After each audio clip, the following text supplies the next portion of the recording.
Ya, yo puedo grabar. Ya luego pegamos estos dos pedazos para que queden un solo video.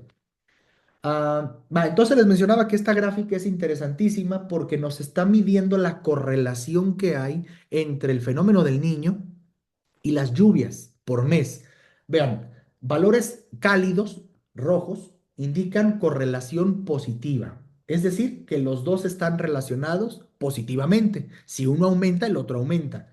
Valores fríos, hacia el azul, indica correlación negativa. Vean mayo en México, toda la región norte con valores positivos de correlación. ¿Qué significa? Que cuando está presente el fenómeno del niño en mayo, el niño, el cálido, el positivo, suele llover más en estas zonas. Junio, vean esta región de Jalisco, parte de Durango, Sonora, Sinaloa, un cachito ahí del centro del país, correlaciones negativas. Con un nivel de confianza, esto es importante, del 90%. O sea que esto tiene robustez estadística. Nos da un 90% de seguridad de que esto no se debe al azar, ¿no? De que esto eh, tiene una relación fuerte, ¿no? Le llamamos estocástica, que no es debido al azar. Entonces, fíjense aquí, Jalisco, Michoacán, algunos puntos del centro con correlación negativa. ¿Qué significa? Que cuando tenemos el niño, suele llover menos en estas zonas en junio. Si se acuerdan 2024 y 2023, que en junio prácticamente no llovió, estábamos bajo los efectos del niño. O sea, se cumplió de alguna manera este patrón. Julio, muy similar, gran parte del Pacífico, el Golfo, con correlaciones negativas, es decir, con el evento del niño suele llover menos. Y viceversa, con el evento de la niña sería más lluvioso el mes de julio. Agosto, aquí se ve clarísimo. Los agostos con el evento el niño suelen ser muy secos. En estos agostos se ha visto que la canícula suele ser más intensa de lo normal. Septiembre, también un patrón similar. Ya en octubre vuelve a cambiar la situación. En octubre, coeficientes de correlación positivos. Vean aquí Durango, San Luis Potosí, Zacatecas. Bueno, Durango está un poquito más arribita. Coeficientes de correlación positivos nos están indicando el niño estadísticamente trae más lluvia. Y vean, esto es clarísimo. Noviembre, diciembre, enero, febrero, marzo, la temporada de secas suele ser lluviosa, relativamente hablando, durante el niño. Recordarán el invierno del año pasado. Por allá en Durango, la experiencia con Sergio, tuvimos algunos episodios bastante lluviosos, creo que en diciembre y en febrero, por ahí acumulados importantes, y estábamos bajo los efectos del fenómeno del niño. O sea que hay una robustez estadística importante, ¿no? Y esto es un primer approx para poder hacer un pronóstico invernal o de temporada, ver cómo está el fenómeno del niño en ese momento. Ahora, ¿cómo se mide la precipitación? Fundamentalmente con una estación. Necesitas una estación meteorológica más o menos sofisticada. Hay desde estaciones manuales hasta estaciones automáticas, más o menos robustas en función del nivel de seguridad con el que se cuente. Hemos tenido por ahí algunas experiencias con equipos más o menos caros que se vandalizan, se los roban. Entonces, lamentablemente en México es prácticamente imposible poder tener una estación de este estilo en un campo, ¿no? Porque sabes que no va a durar mucho tiempo. Luego tenemos instrumentos un poco más rudimentarios, mediciones automáticas. Eso es la medición. Lo mides, lo que llovió, dato real. Pero luego, en la última década, se han desarrollado unas plataformas extraordinarias que se llaman reanálisis. Los reanálisis son modelos combinados con satélites, combinados con estaciones meteorológicas que te dan una cobertura de datos en donde no tienes estaciones. ¿Por qué? Porque están usando modelos, satélite y estaciones donde las hay de alguna manera para interpolar todavía de una manera más sofisticada. No es simplemente la interpolación, al final del día es esto. Si aquí es 10 y aquí es 0, alguien va a decir, a ver, pues ¿cuánto va a ser aquí? Ah, pues 5. Ya, interpolé. Pues los reanálisis hacen más que eso, porque el reanálisis toma en cuenta las montañas, toma en cuenta los lagos, toma en cuenta los satélites y te va a decir, mira, no, no es 5, aunque esté a la mitad, es 8, porque ya se hizo la corrección con el modelo, con el satélite. Así que esa es una herramienta muy, muy buena para poder reconstruir el clima pasado del planeta. De hecho, el Centro Europeo, así se llama, es el Centro Europeo de Predicción a corto, a plazo medio, esas son sus siglas. Tiene una plataforma en donde la comunidad científica internacional, sobre todo de física de la atmósfera, pero también de agronomía, consulta datos para poder procesarlos. La desventaja es que los datos vienen en crudo. O sea, están sin procesar. Uno tiene que hacer el procesamiento como lo vamos a hacer ahorita en 5 minutos más para que lo vean. Para tener esto como referencia, les presento aquí una tablita con algunos requerimientos básicos de lluvia, de agua total, no de lluvia, de agua, de algunos cultivos. El maíz entre 500 y 800 milímetros, trigo, arroz, caña de azúcar, vean, prácticamente 2000 milímetros de agua, 2000 litros por metro cuadrado necesita la caña de azúcar para completar su ciclo. El tomate, el frijol, el café, etcétera, ¿no? La uva, algunos cítricos. Entonces, y acá tenemos una tablita que nos permite convertir litros de agua por kilogramo de masa seca, un poquito para hacer esa conversión, ¿no? De la cantidad de agua en cuánta masa seca se podría convertir. Bien, teniendo esto en cuenta, que la lluvia se distribuye de manera irregular, también teniendo en cuenta que podemos sacar datos de lluvia, a ver, de precipitación, que es lo correcto, de estaciones meteorológicas, pero que también lo podemos estimar con satélites, con reanálisis, estos modelos que les acabo de mostrar, pues uno puede tener una serie de datos de 30, 40, 50 años.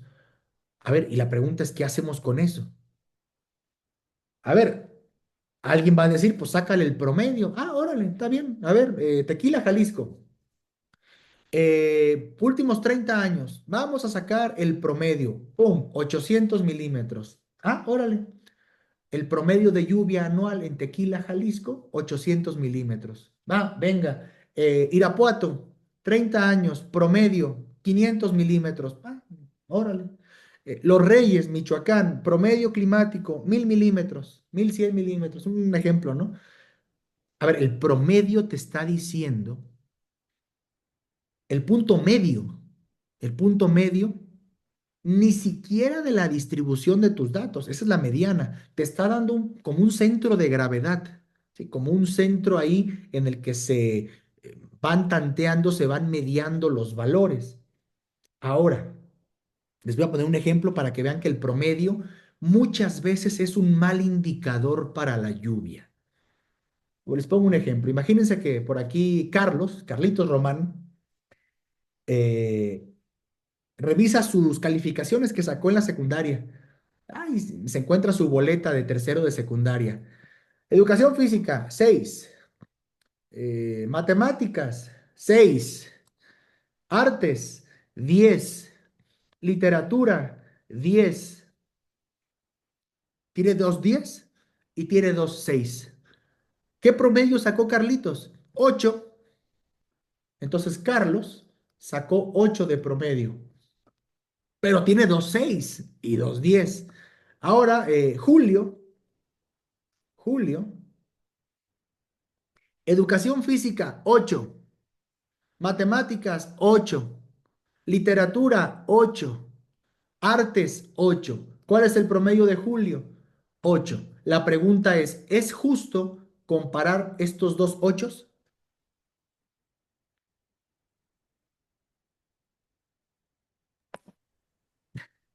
Carlitos, ¿qué Parece dirías? que no, No, parece que no. no, no, va a decir claro que no. ¿Por qué no? Porque, a ver, ese 8 no te cuenta mucho de la historia. Y ese 8 hay que meterle contexto, hay que meterle un poquito más de extraerle información. Ese 8 si yo me meto a ver el detalle de las calificaciones, yo diría, hombre, Carlitos va a ser un excelente para las ciencias, para las humanidades, literatura, la poesía, seguramente lee Shakespeare, las artes, qué sé yo, pero para educación física, no. Saco 6. ¿Quién saca 6 en educación física? Julio, 8 en todas. Va a decir, ah, mira, pues un estudiante promedio, ahí se ve que no le cuesta mucho trabajo, a lo mejor se la baquetoneó, eh, más o menos ahí. ¿Y qué hay que hacer? A ver, ¿qué pasó? ¿Quién le dio clase? Luego te tienes que meter a quién le dio clase a cada quien. Ah, es que a Julio le dio clase fulanito, por eso sacó 8. A Carlitos le dio perenganito, por eso sacó 6. Si no hubiera sacado 8 también. A lo que voy, el promedio está bien como primer dato exploratorio, pero hay que meternos al detalle. Y es por eso que hay otras medidas estadísticas de cortesía que nos van a dar más información. La primera de ellas, ustedes la conocen, es la moda, el que más se repite, la mediana, el que queda justamente a la mitad de la distribución. Y fíjense cómo, teniendo la misma media, por ejemplo, aquí, aquí, aquí, aquí. El mismo promedio en las tres gráficas, el promedio es el mismo. Fíjense cómo la distribución, es decir, el comportamiento de mis datos es diferente. Y esto se ve mucho en la lluvia, en la temperatura, incluso cuando haces muestreos agrícolas, la cantidad de plantas, índices NDVI, cuando muestreas azúcares reductores totales, cuando muestreas número de hijuelos, cuando muestreas pH en el suelo, cuando muestreas lo que quieras. Tú vas a tener distribuciones en función de la cantidad de muestras que hagas. Si haces 10 muestras, pues no vas a tener ninguna distribución. Tienes que hacer 50, 100 muestras por lo menos para que logres ver el comportamiento de la población. Entonces, viene aquí algo importante para un análisis de lluvia correcto y es analizar algo que se llama esta distribución. La forma más básica de analizar una distribución de precipitación es con algo que se llama diagramas de cajas y bigotes, popularmente conocido como box plot, que aquí Alberto seguro que nos puede platicar mucho más porque justamente es algo que está utilizando mucho en su tesis, porque precisamente estamos analizando la variabilidad en la precipitación en función del niño en Jalisco. Entonces, vean aquí que ustedes en el box plot tenemos varias componentes de este box plot. Por un lado tenemos la mediana. La mediana va a ser el valor que está en el centro de todos mis datos. Si yo tengo 50 muestras de precipitación, 50 muestras de altura de la planta, 50 muestras de lo que sea, yo las ordeno de menor a mayor, pum, pum, pum, pum, pum, y el que quede justo en el centro, esa es la mediana. A la mediana también se le conoce como cuartil 2. Cuartil viene de cuarto. Un cuarto representa un 25% de todos mis datos. De manera que mi distribución aquí la estoy dividiendo en cuatro partes. Esta de aquí sería mi primer cuartil, este sería mi segundo cuartil o la mediana, este sería mi tercer cuartil. Y a ver, si vamos en esa lógica, uno diría, ¿y este es el cuarto cuartil? Bueno, sí, pero ya llegaste al final, así que va a ser el valor máximo. Ahora, ¿dónde cobra relevancia esta gráfica? Cuando tú tienes un montón de datos que no te puedes poner a analizar de uno por uno, de región por región, y tú logras hacer estas gráficas, estos box plot, que ahorita les voy a mostrar el código, cuando tú los logras hacer de manera automática, olvídate del promedio, olvídate de lo que tú quieras, a golpe de ojo tú los vas a ver y vas a poder ver la variabilidad y la dispersión que tienen tus datos. Vean, aquí se ve clarísimo. Ejemplo, inciso A. Vean este ejemplo. Cada puntito es una edad. Hay por aquí una gente que tiene 10 años, un montón que tienen entre 20 y 40, también un montón que tienen entre 40 y 60, un poquito menos entre 60 y 80 y muy poquitos entre 80 y para arriba. Entonces, si yo divido mis datos en grupos de 4, se van a dar cuenta que de aquí hasta aquí voy a tener el 25% de todas mis muestras. Luego aquí, el otro 25 de todas mis muestras hasta la mediana. Luego aquí, el otro 25 de todas mis muestras y así sucesivamente. Aquí el otro 25. ¿Qué significa esto?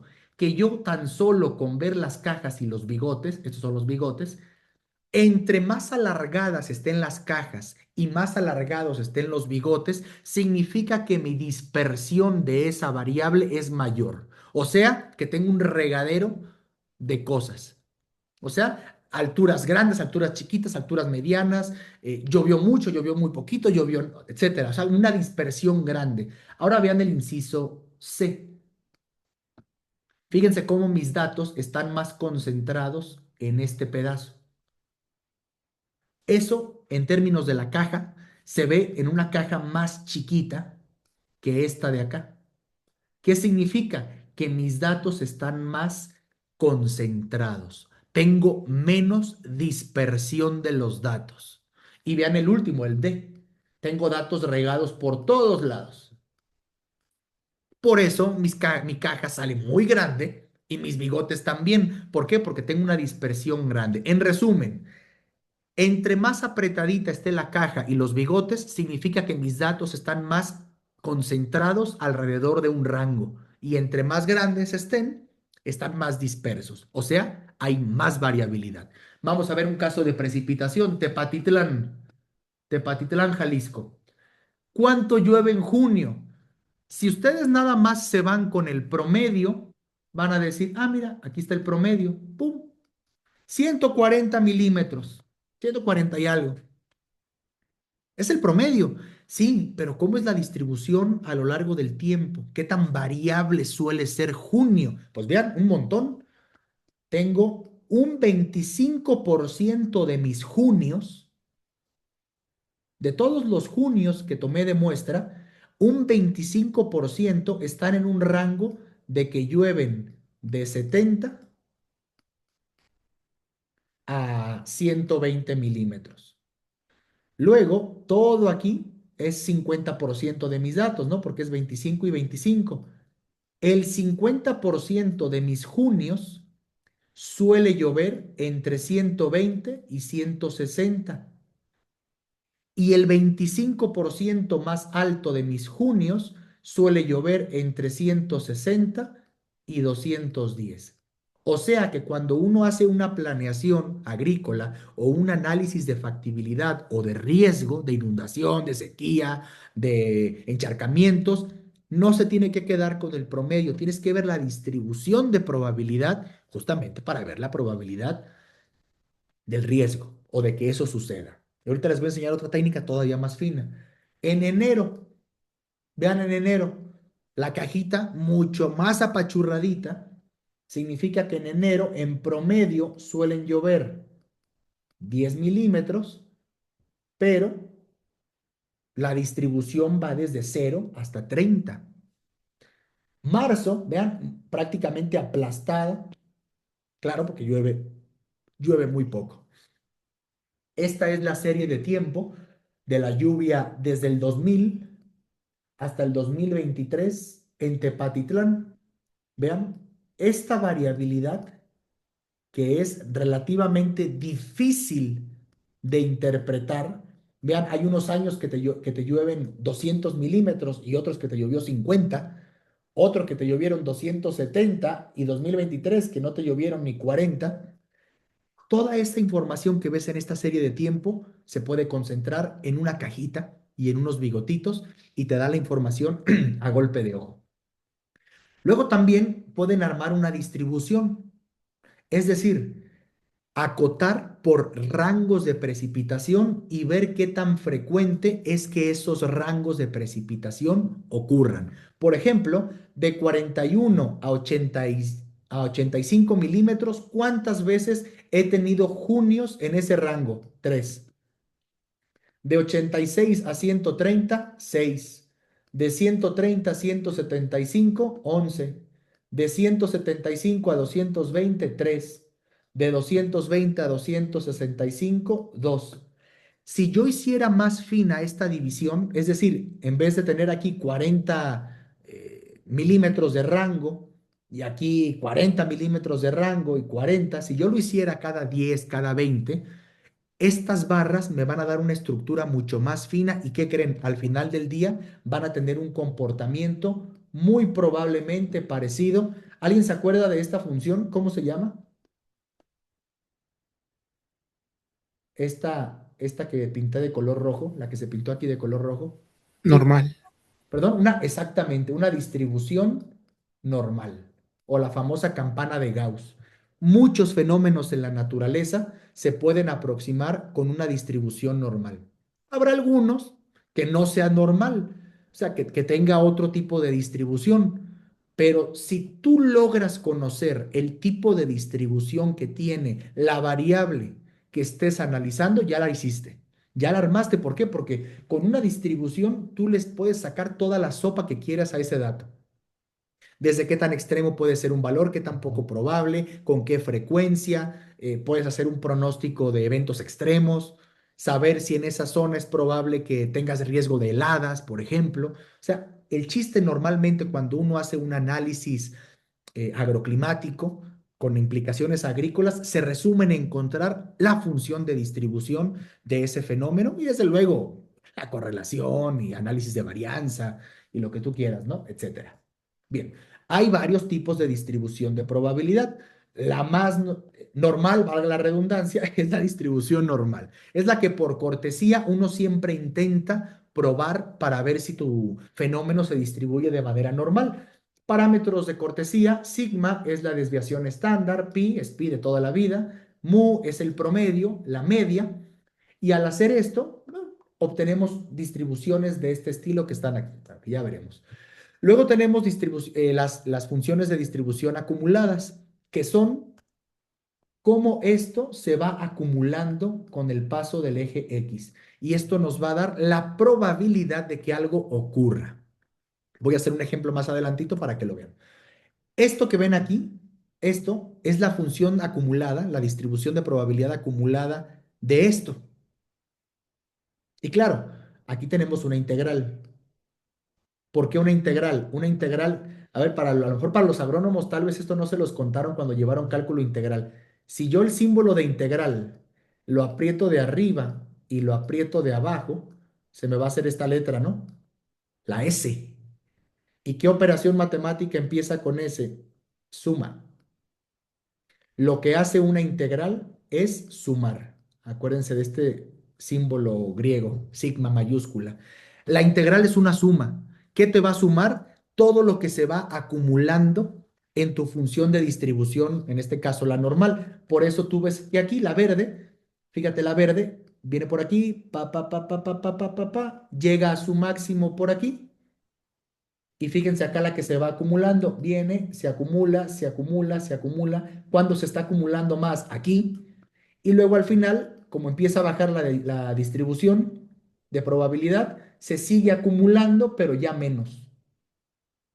Pues, esto me va a hablar de la probabilidad.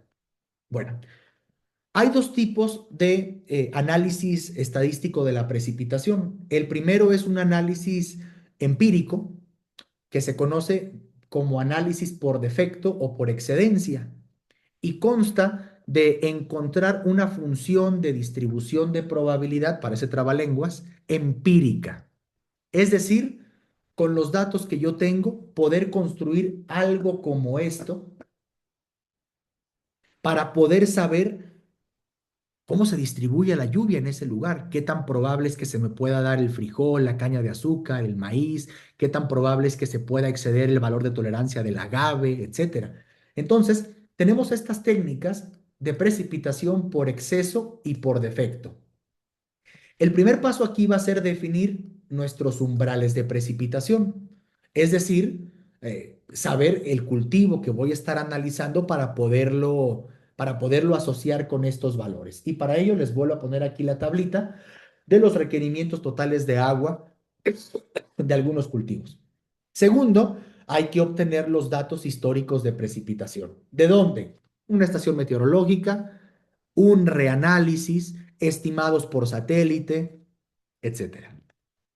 Teniendo eso, procedemos a calcular las probabilidades. Entonces vamos a hacer un ejemplo. Los Mochis, Sinaloa.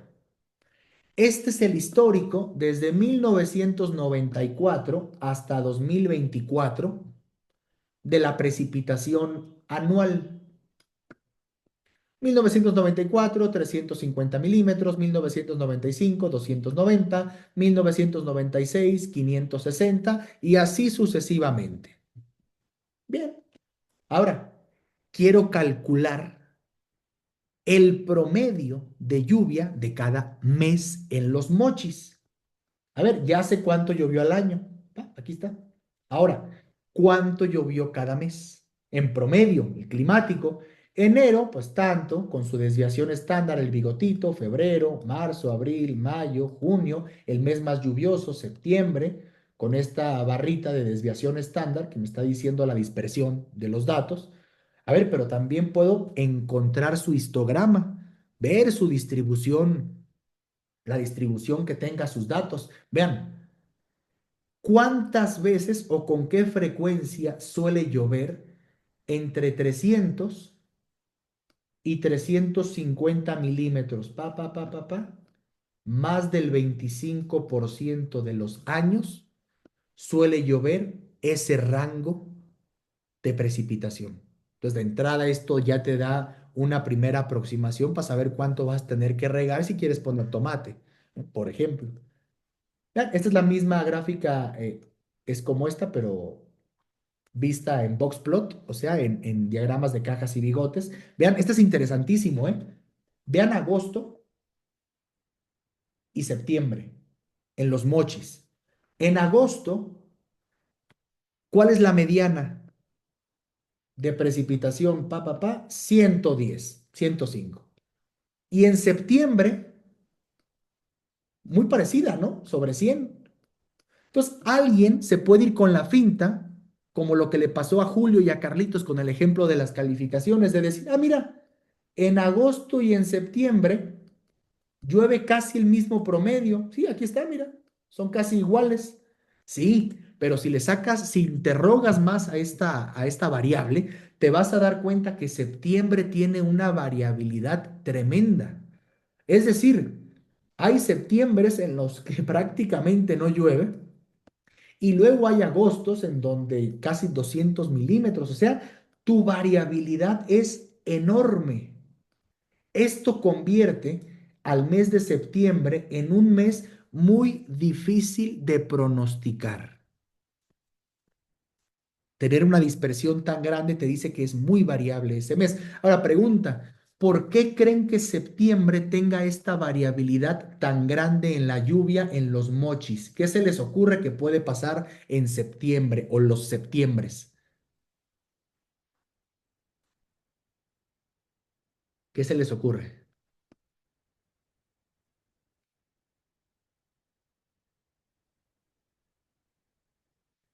Si ven un mapa de precipitación de aquí, septiembre, es más, les voy a poner septiembre. Aquí está. Septiembre y aquí está Sinaloa. Los Mochis creo que está como por aquí. ¿Qué pasa? Que septiembre es un mes en donde los huracanes, lo vieron con Ángel, suelen hacer esto.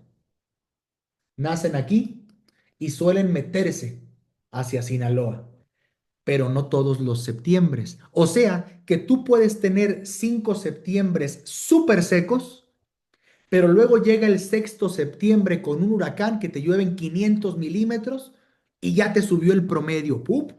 Y eso te puede dar la impresión de que en septiembre llueve un montón. No es que llueve un montón, es que tiene mucha variabilidad ese mes de septiembre.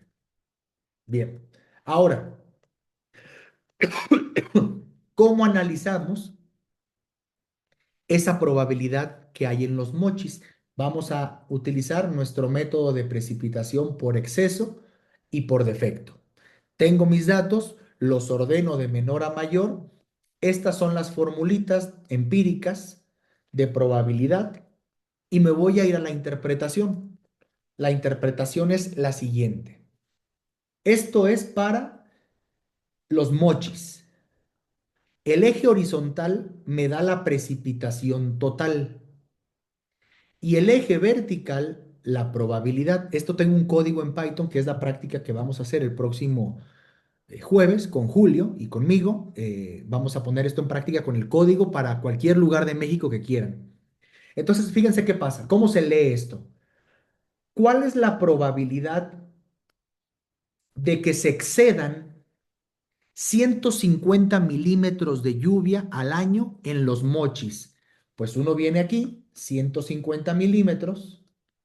¿Cuál es la probabilidad de que se excedan 150 milímetros? Ta, ta, ta, ta, ta, ta, ta. ¡Pup! Entonces, la probabilidad de que se excedan 150 milímetros en los mochis va a ser del 77%.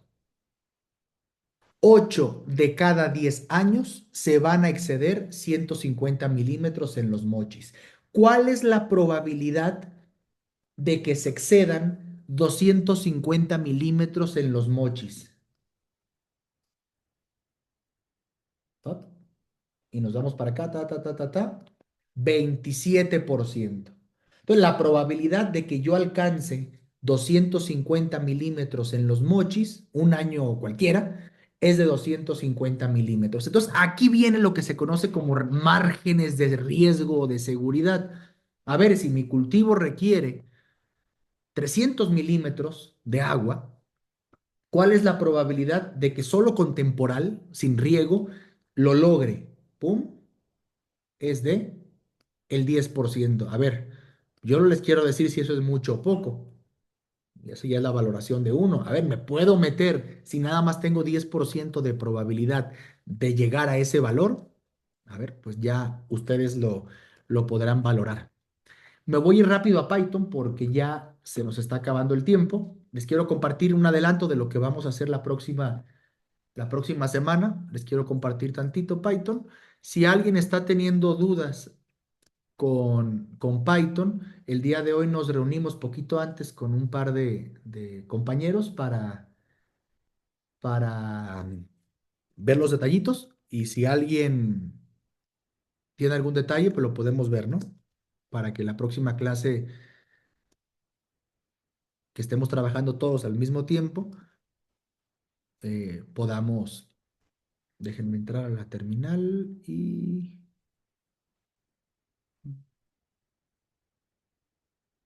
para mostrarles la presentación.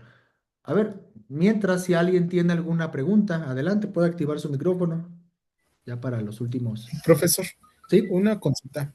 Fíjese que yo he consultado las normales climatológicas de ¿De Comisión Conagua? Nacional, bueno, del Servicio Climatológico, bueno, Servicio Meteorológico Nacional, pero nada más te vienen las normales de, por ejemplo, los 30 años o de los 20 años, ¿no? Y te vienen muy pocos datos. Sí. Para acceder a información así como la que usted menciona, con datos bueno, datos duros que requieran ser sistematizados, ¿a dónde tendríamos que accesar para el caso de México?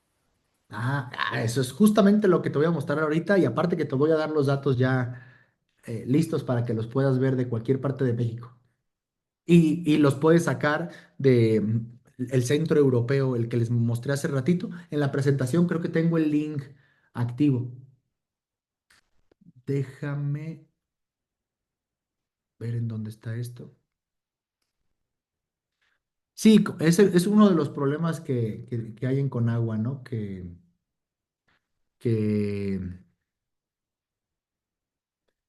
los datos son incompletos y muchas veces no están actualizados. De hecho, la mayoría de las veces no están actualizados. Así que, mm,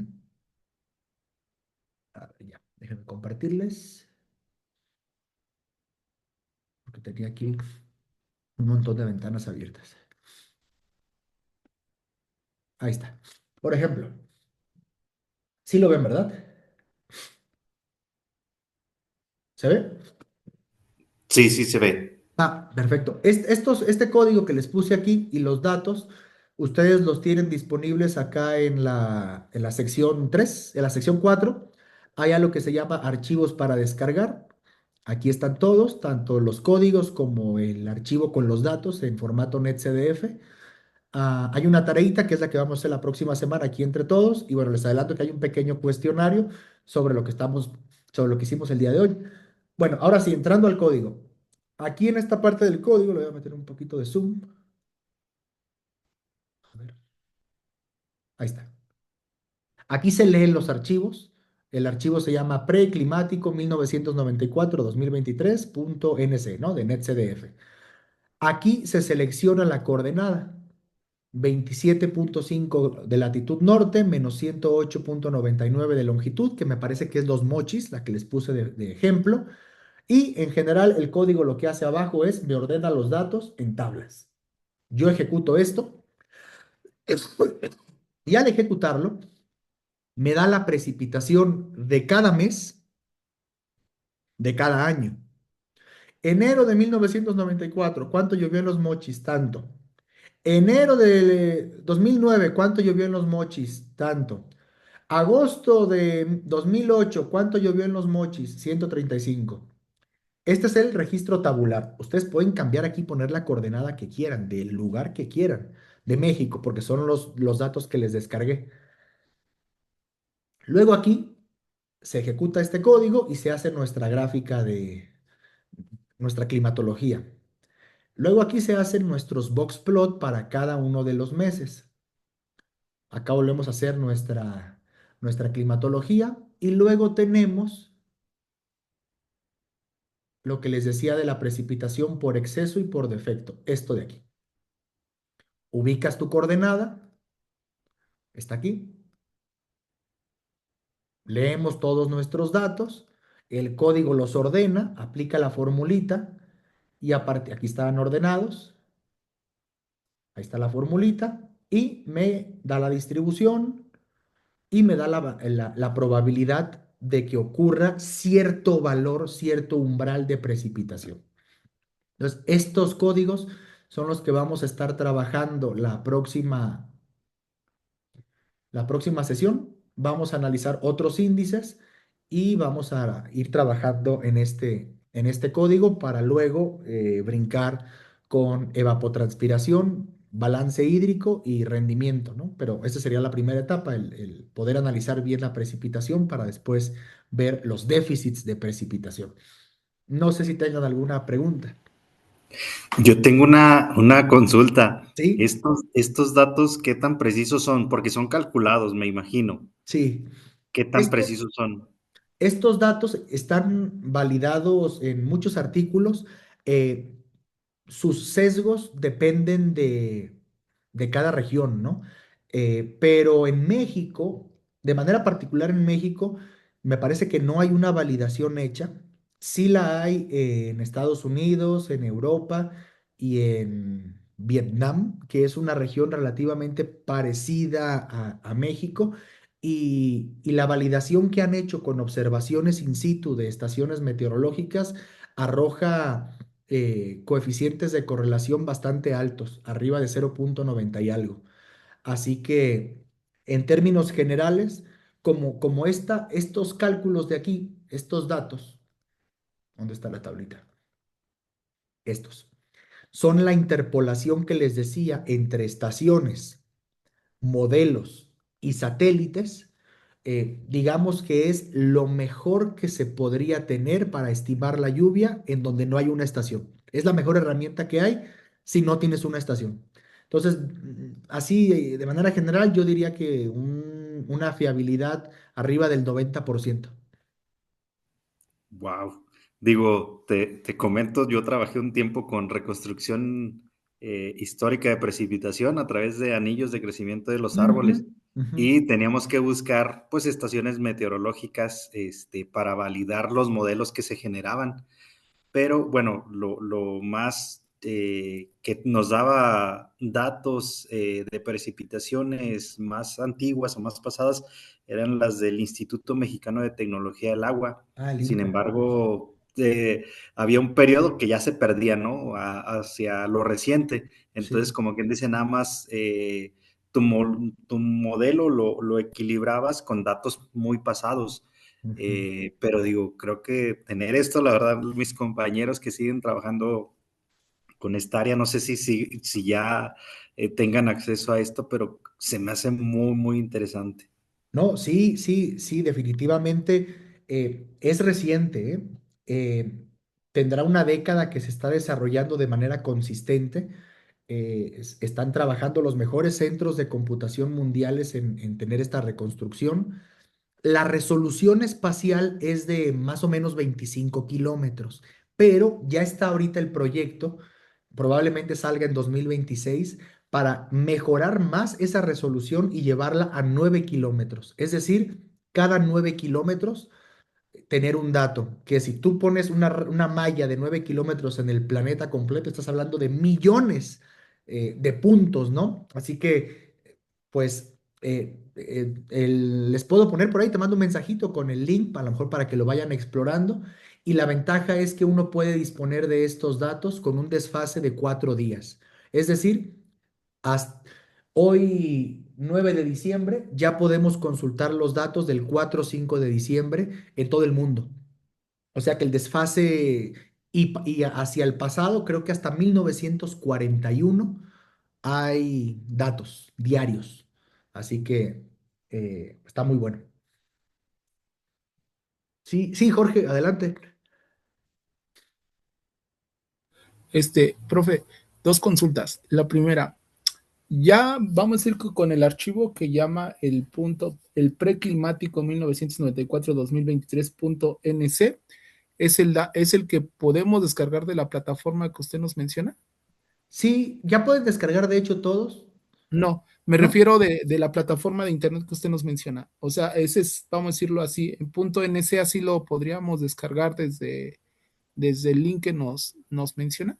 Sí, así se Ah, des- no, no es así tan sencillo porque se tiene que hacer a través de la terminal y hay por ahí algunos códigos que se tienen que hacer porque si te los descargas así directamente te va a descargar todo el planeta y seguramente no va a caber en la computadora. Por eso es que yo ya se los di como recortadito, solo para México. A ver, no es imposible, se puede, ¿no?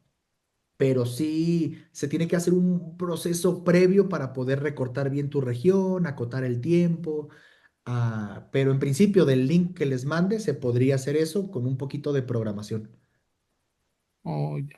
Sí, porque como dice el compañero, muchos no tenemos datos así como cercanos a estaciones meteorológicas y sí, y sería interesante, ¿no? Sí, Para poderlos manejar y tomar, pues, previsiones, ¿no? Como todo lo que usted dice en la parte agrícola, que creo que es el interés más grande, bueno, al menos de mi parte, sí, ¿sí? sí, sí, pero del link se puede y los datos que yo les voy a compartir, a ver, están actualizados hasta el 2023. Igual luego, por ahí debe haber algún tutorial en YouTube, bueno, a lo mejor no, porque no es tan popular, pero debe haber algún foro ahí, en donde ya haya como alguna rutina para descargarlos automáticos, ¿no? De manera más rutinaria. No sé si alguien más tenga alguna pregunta. No. Bueno, pues entonces dejo de grabar y Otra nos vemos. consulta, profe, Sí, perdón. sí. En este caso,